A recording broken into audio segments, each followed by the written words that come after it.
Hey everybody, this is Tanya Atomic, and I recently had a record haul that included this record, and I said that I was going to research it, and I did.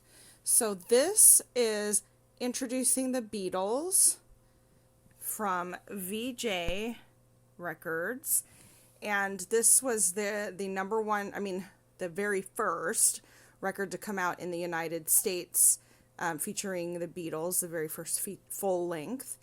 Or is it?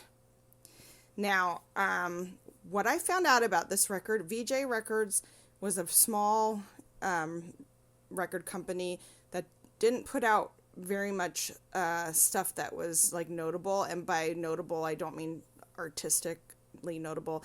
I mean of monetary value. Like, they didn't have a lot of hit records, except for they had the Beatles. They put out a few, from what I understand, 45s, and they put this out very first in the US, and then Capitol Records put out a Beatles album, and there was a couple rights disputes. But since this was making so much money for VJ Records, they made many pressings of this album, and I think they sold over 1 million copies, from what I read. So this is one of the most pressed. There's many copies of this out in the world, but also there are many fakes.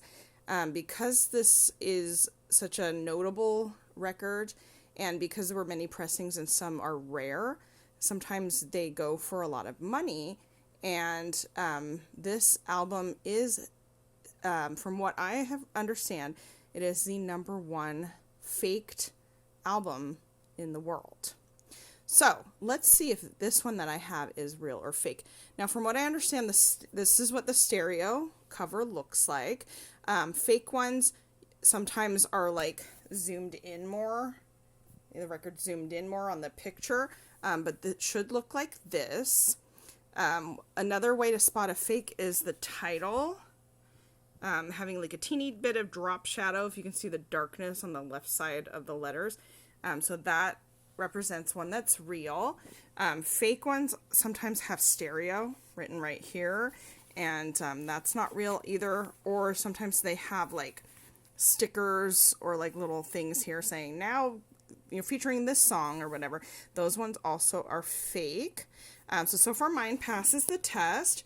Also, a lot of times the fake ones are blurry, but this looks very clear. Look at their sweet, innocent young faces. And also, the fake ones sometimes have a pure brown background, and it omits the shadow here of George. But right now, George sees his shadow, and I think that means we have a couple more weeks of winter, something like that. Anyway, the stereo ones also have this on the front. Or sometimes it has the number down here. So far this is passing the test. Now we turn it around. The original back could be different. There was an ad back, which was the first pressing. I believe the second pressing had a plain white back, and this one is the later pressing, having the song titles. Now, it's very rare to have Love Me Do and P.S. I Love You, because those are the songs that Capitol Records had an issue with, so only a small amount had those songs, and they were replaced later. So is this one of the rare ones that's worth quite a bit of money? I don't know. There's a couple dings. First of all, this little number here shouldn't be there if this number is here, because I believe it.